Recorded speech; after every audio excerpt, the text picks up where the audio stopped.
Hey everyone. Hey. We were just, we got sidetracked. Yeah. The hummingbirds are fighting. And just... Yeah, we need to get them another feeder. We have a Yeah. really nice feeder down here for them, plus all the flowers, and they just fight over it, even though there's several places they could go. Yeah. But we are going to probably order another feeder and put it in another tree over here. By the way, we do have 20% off King's Yard feeders. I'll link that down below. Yep, if you're interested. Yep, at their Amazon store, so go check that out. Anyway, back to our story today. We are at our pond again.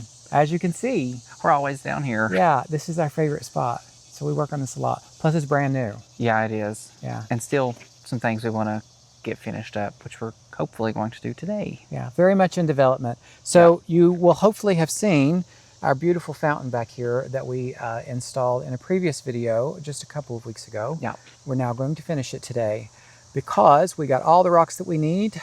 Fingers crossed we don't have to go back and get more. We also got a couple plants that are going to go in this area as well. And we know how the water is going to flow now. Yes. Because we've gotten plenty of rain. Yeah. We mentioned in the video we left it undone because we wanted to see that flow. And we now know that it's going to be good. So we can cut the liner where we need to cut it. Yeah. And get the rocks in where we want to get them in. So we thought we would share that with you. I think I said in the video we wouldn't. Yeah. You said we just do it. You're just like, oh, I'll just do it.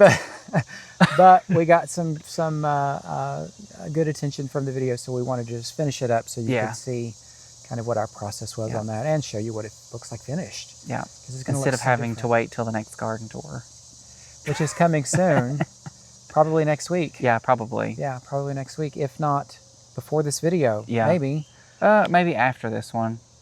I don't know. We'll have to see. Our video timing is kind of here. It's all over the place. We do film our tours and put them out the same week because we want you to be real time with those tours. So we never really know exactly where they're going to fall in the grand scheme of things. So anyway, so I've got some variegated iris that are absolutely gorgeous. I had stumbled across them this week and thought they would be great to go near the fountain. So I'll show you what those look like. They may or may not get planted today, because I don't know that I have everything that I need for that. Plus, I kind of wanted to let those sit a little bit more, but I can give you an idea where they're going to go. We got all of our rocks that we need. We've got pond stones and river rock. And I've got a little bit of a planting to do next to our beautiful weeping willow. This is going to be very much shaded very soon. So this will be... oh, what a cute dog. Sorry, I had a car go by. Yeah. I also have a really great planting that we're going to do today. I've got 2 Sum and Substance hostas. I got them on sale in little 4-inch containers and they get massive. So I thought, why not start small? And I'm going to put them right next to our weeping willow so that they can kind of cover the base. It's not completely shaded right now, but they can handle a little bit of sun and they will be very much shaded. Yeah, when that weeping willow, it has exploded and we've only had it 2 years. 1 year. So, well, oh yeah, one full year, and it has like quadrupled. Yeah, it was a little stick. Like it was about that big around, and it's already loves the water and the sun down here. Yeah. So I imagine it won't be in the sun very long. No, it will be shaded, and it will be right underneath the base of that tree. So I did get 2 to put together in one hole, but I'll explain that when we get there. So we're going to go ahead and get things started. We may be a little bit of a backed up view because the pond is here, so we can only take you so far. Edge. So we'll pull you in as close as we can. Please let us know in the comments what you think of our fountain. We're so excited about her. Still no name yet. We're waiting for a few more comments to come through on what we should name her, but we've gotten some really great suggestions. Yeah. My mother thinks it should be Rebecca after her sister, which is definitely in contention. We're also thinking about Bertha. Bertha was mentioned, and Bertha's our favorite character in The Gilded Age on HBO. Age. Yeah, if you don't watch that, check it out. Yeah, it's fantastic. Yeah, really good show. If you like Downton Abbey, same creator as Downton Abbey. If you're watching it, let us know your favorite character as well, because we just love that show. Also, I cannot remember the name, but someone suggested a name of a garden protector goddess. Starts with a G. I cannot remember, but we have them wrote down. Name. We do have them written down. Beautiful name, Chloe as well. Someone's daughter that watches our channel. So, hello, Chloe. Yeah, so some really great names. We have made a list, and we're going to kind of sort through this. But anyway, I'm talking again. I said that in our last video. I talk too much. So we're going to get things started. We're going to start by cutting our liner back and making sure there is one side of the liner where the water does splash to. So I need to make sure that that's raised so that it runs down and not into the ground. So we're going to get started on that. So we're going to start with cutting our liner. And I mentioned that the water splashes over here. You can see here where it's pulled up. We just need to make sure that that's raised up a little bit so that slides right down into the rocks on that side. This side of the liner is actually where the water comes through. So I want to make sure not to cover that because I do want good flow. And we want to make sure that that continues to go into the pond so that it stays full. We're going to go ahead and cut the liner back. We're going to stack up some rocks back here to make sure that the flow stays correct. And then we're going to cover it in rocks.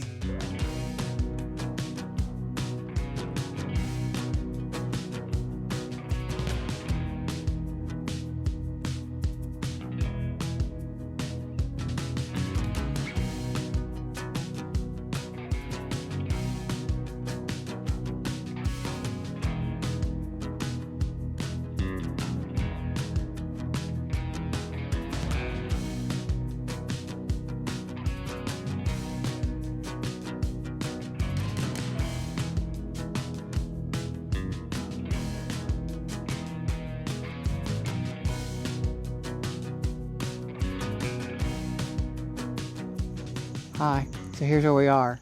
All the don't rocks. have enough rocks. Yeah, I was about to get there, but we don't have enough rocks. We've got a little bit more over here to cover. We would like to go up here, but I'm kind of glad that we didn't cover this yet because again, the flow, we need to make sure this isn't going to impede our flow because again, this is where the water comes in to the pond. So we want to make sure we don't cover that. We do need to cover that side though, for sure. So we're going to get more rocks, probably just a couple more bags. I don't think it'll take much more. We only have to cover that side. This we won't do for a while. I'm going to leave this open. And then this side we're cutting off. I'm cutting off some of the liner over there once we know how the fountain's going to flow. Let me talk about the plant. So Michael, if you want to focus in on this beautiful, beautiful plant, I'll talk about it a little bit. So this is Iris insata virigiata. Ooh, that's almost as good as salsa verde, isn't it? Yeah. Nothing will ever top salsa verde. Well, probably not, but this is pretty close. But it's a beautiful variegated iris. This will bloom dark purple. Let me give you some stats on it. It is full sun to part sun. It is, let's see, I think everything is in Spanish. Everything on here is in Spanish. I don't speak Spanish. It gets upwards of 50 centimeters. So editing Michael will convert that into inches. I don't know what that is. Yeah, Japanese iris. It is a variegated Japanese iris. Japanese iris can handle more water. So that's why we're thinking this would be a good fit for this area because it's going to get some overflow from the fountain. And then this is going to stay moist down here. So what I'll do is make a large rock right here. I'll either sink the pot behind the rock or I'll put in some dirt. I'll probably just sink a pot in there because this is on top of our pond liner. So I don't know that I want soil sitting on top of our pond liner, but we'll see what we do there. But I think this is going to be a great addition. So we'll get that planted very, very soon. But for right now, let's move right over there and get our hostas planted. You don't like my hair? Isn't she gorgeous? Yes, I'm under the willow tree. So this is eventually going to come out. I'm not going to do that today. This was a, what was it called? King Tut. King Tut grass that we had last year. It got like 7 foot tall. Oh, it was glorious. But we didn't repeat that this year because it was just not the look that we were going for. But I really kind of wanted to let it rot in, but it just looks awful. So we'll probably get rid of that eventually. But let me show you what I've got here. So these are some in substance. Take some of these leaves off because they're not going to do us any good. I'll just take that one. So some in substance. We planted these before. I'm sure you all know them. Look at those beautiful, bright green, beautiful leaves. These are monsters. These get upward of, I'll give you what the tag says, 36 tall. It says 36 to 48 inches. This tag is lying. These are going to get probably 4 to 5, maybe 6 feet wide if we let them. We would love that down here. Although this is a small space right here, I don't think they're going to go over into the pond, which if they did, I wouldn't hate it. But this is where we're going to plant them. This is a very, very moist area of the pond. As you know, our willow is right here, so it loves the water. So I thought we'd put these right here. I did get 2 so that we can plant them together because I want them to get enormous.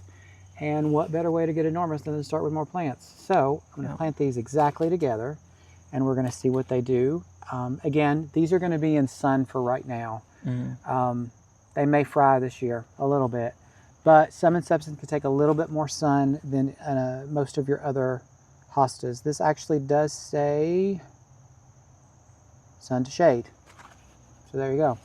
Although I don't trust this tag because it says they're going to stay small, and they're not. But anyway, let's get these in the ground.